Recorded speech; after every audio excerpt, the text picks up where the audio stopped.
Right.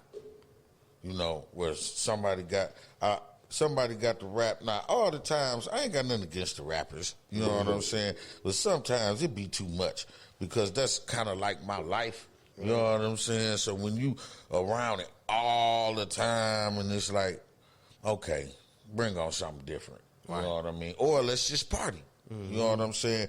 But that's, of course, after we hear some Burnham and the guys, you know what I'm saying? Then after that, you know what I mean? They don't know how to do it. I say, man, have 5 at the most. You anywhere from 3 to 5 acts. Something like 5. 30. If they go do one good song, you can have 5. There's 5 songs. We can live through that. You know what I'm saying? Good songs, quality songs, and nobody's bothered then. But sometimes we have to listen to Lil Pee Wee, you know, and then the song selection. The songs that people choose to perform, bro, I will never understand what makes a guy say, I got a full crowd. Burnham just left the stage. They pumped. They ready to go. So I'm going to come on and I'm going to sing this sad song about when my auntie passed. You know what I'm saying? It's like, what was you thinking, bro? Up-tempo. When you perform, this is just my opinion. I think up-tempo all the time. You want them turned up. You don't want them relaxed and looking at their phone and, man, let's go smoke. You know what I'm saying? And this, that. You want them kind of like, man, I want to hear what dude talking about. I ain't gonna put no names on it on the air, but I remember we was at Textures, and it was a few performances, and the club setting turned up, everybody was geeked up. Right. Here a dude come, it's his turn to perform, he do an R&B song about eating booty, and the club just changed the whole vibe, just like, man. They was just on some, you know what I mean? And then they don't pick the right songs. And look, some of y'all need a DJ or something, or 2 sets or 2 show sets. Come with more than one show mix. Right, that's what I said. Hey, about 2 sets or whatever. Or if you had Joe DJ, you could see that, like you said, when you start the one song, you can see it ain't working. You're losing them, and you can say, hey, switch that shit up. Put on such and such. The up-tempo joint, then you throw that on, then you pull them back in. You know what I'm saying? But, man, this shit got to be rehearsed, man. Let me say this. Can you guys come and support the other artist and then have 2 show mixes, right? Yeah. And then watch the crowd and see what they're reacting to, and then you can prejudge it before you even grab a microphone? And you know what? I actually learned this from Too Real. But this 100, a lot of times you get more support not performing and just supporting. Then you do go in there and be like, hey, man, it's all about you. It's me, you know what I mean? Right. Had the moments, too. But when you go support other people, sometimes you get a better turnout yourself than when you even go in there to perform. So, you know. Because all everybody trying to do, and ain't nothing wrong with that, is outdo the next. But you can't do that coming with the mediocre sounds and stuff. Like I say, you can't have a crowd. When you got a crowd, it's time to rock it. And people got ADD. Man, hey, they be laughing because, like, when I perform, they tell me how many minutes I get. I mess around, jam half the album into them minutes because I'm doing a verse and a chorus from each one. Right. I might just do the chorus from one. Right. Because I know right there I need to catch my breath. And it's like, okay, I got to put this here because I know I'm too turned up on this one. Let me catch my breath for like 10 seconds. And you know what I mean? I'll be planning it. I'll do a whole album in like 10 minutes. Man, I'm gonna say something that's gonna bust some of y'all heads. Some of the more up there acts actually rehearse and practice. Yeah. They actually know what they go do. Like I say, you got to, one thing is good, like L said, peeping your crowd. I always said they had 2 sets or something. Because like I seen it where there was nothing but guys in the audience, really other rappers. There was nothing but other rappers, and they was guys, and the dude still got up there and sung the song dedicated to the women. You know what I'm saying? And I'm like, come on, bro. And he like, that's all I had. Like, come on, bro. You didn't know to switch that up? And like go to YouTube or something. You know, I got a song on YouTube. Play that one. Something, man. Something. And like you said with Lil Wayne, man, you said like a fight broke out at the concert and the song stopped And then it went right back on. He came in exactly like he did. Exactly. Did the same move or whatever. The Pumped the crowd up. Because they practiced rehearsed. Yeah, right. He rehearsed it. We got to start all over. Yeah. The same sequence. You know what I'm saying? You about to see the same thing. Because they not taking no chances. They know people playing. If I'm going to charge people $100 and $200 a ticket. It's a show. I got to give them a show. I can't just stand there and rap. You know what I'm saying?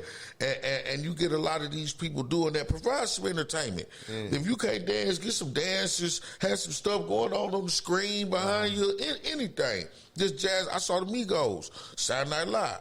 Like I say, when they was 3 of them, the one that was rapping was in the middle.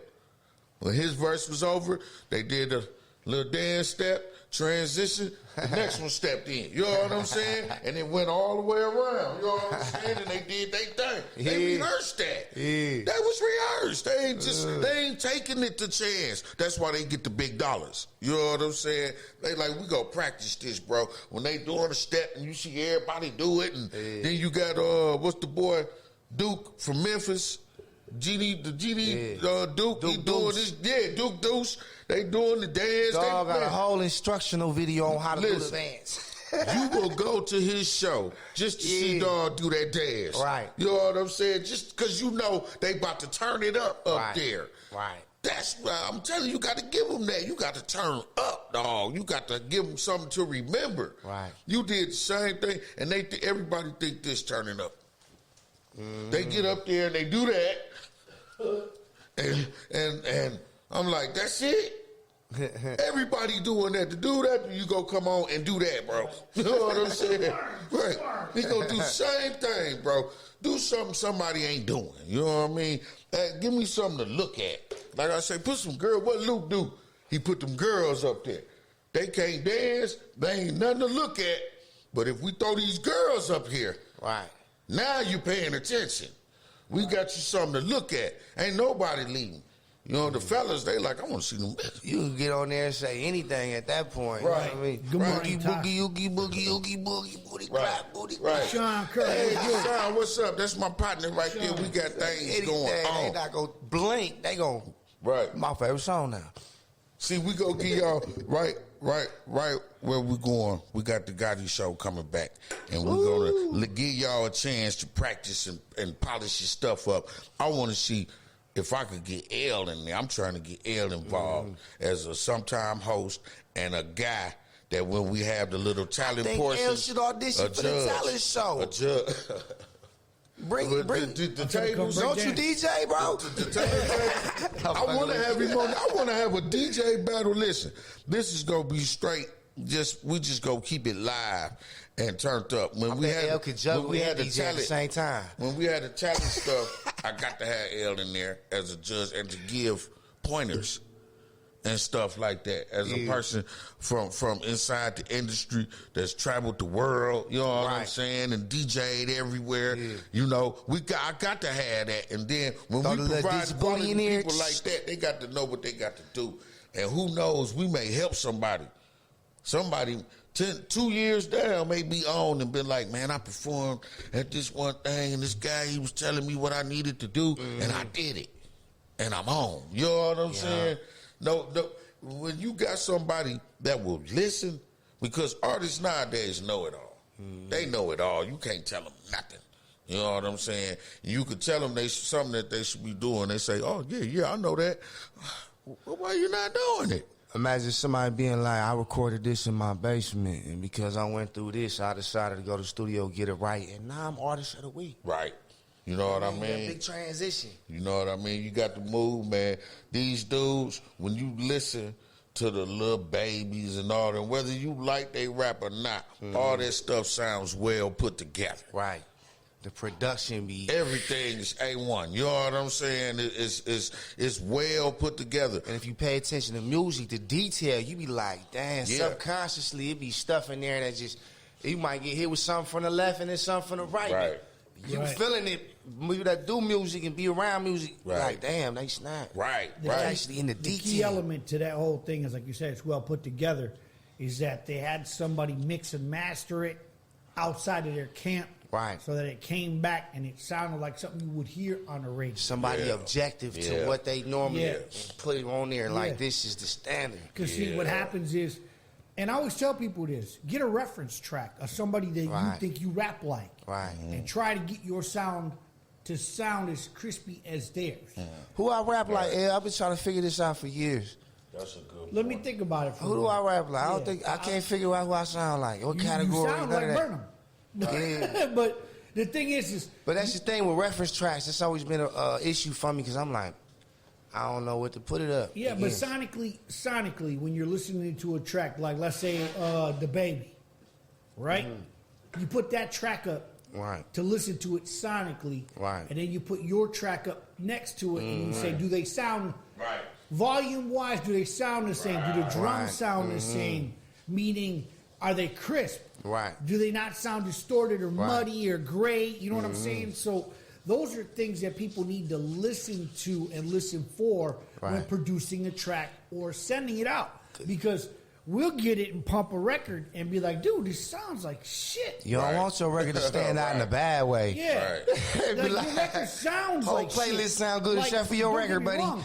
The content of the record could be banging. But if it sounds like shit, guess what? It ain't going nowhere. They don't get that part. And you make a good point because where I'm at now, it ain't the concert club sound. Right. So it's like regular speakers so you can hear even more. You know what I'm saying? To where he'll turn to me and be like I turned it down or something, like it sound kind of low, OG. And I'm like, that ain't me. You know what I'm saying? That's the song, bro. What I'm going to turn the music down for? You know what I'm saying? What I'm turning shit down for? And that's either they mixed it mono or stereo, and then they didn't mix the drums properly. And what happens is it drowns out the vocals. Yeah. And most people, they don't get that. You know what I mean? Or they'll use a stereo plug-in on a mono track, and it'll completely void the track on a mix down. They've done that and be like, why is this shit missing? Right. It's one simple step that the basement engineers don't do. You're supposed to get rid of the subharmonics on the vocals so they don't compete with the bass. When they play your song a cappella, your voice should not hit off the subwoofers. You know what I mean? So when you got your voice subwoofing, competing with the drums, it sound like mud. It's too much. And now you got to take it out the mix. Man, I done heard something so bad that I cut it off. You know, I had to, there was nothing. I played one when I was at Tri Radio, I played one on the radio. Shouts out to Tri. And before I could turn it off, I was talking to somebody, and I was headed to turn it off. Before I could do that, shout out to Hollywood, came in and was like, man, turn that off. You know what I'm saying? And I'm like, I was about to, because it was terrible. Like, dog, it was like, I mean, even if you didn't mix it, it sounded better than that. It's like they went out their way to fuck it up. Yeah, like they went out their way to do it. Like, this shit finna sound horrible. It's crazy, man, because I've actually heard some acapellas that be just clipping. And I'm like, how the hell's an acapella clipping? Right. Like, why is it so hot? Like, you know what I mean? And then the funniest shit is acapella. Why do I hear your headphones bleeding through in the background, or I can hear the fan in the studio? It's acapella. It should be nothing behind it but your vocal. Engineers, it's another one-button solution. Strip silence and don't have the fan on while you in there. And I say, I think a lot of these guys that's making the beats think that they can mix and master too. And that's turned out not everybody can do that, bro. Because you have plugins doesn't mean you can mix and master. Right, yeah. Period. I mean, I done, like I say, we was up in Appleton. We had a mix that I was not satisfied with. You know what I'm saying? And it's like you got cats experimenting, and all you got to do is do this and do. You got a guy that's good at computers. Yeah. feel like he can do whatever. You know, man, all you got to do is turn and they sound technical to you, and you the rapper, you don't know. You like, all right, man, go ahead. You know what I'm saying? And what you get is a trash-ass mix. Yeah. The mixer says Unity on it. I looked up on YouTube, and it said I had to, like, look, man. You explain to him, like, bro, I ain't with all that alphabet shit, bro. Right. Just play the song. Listen, you already...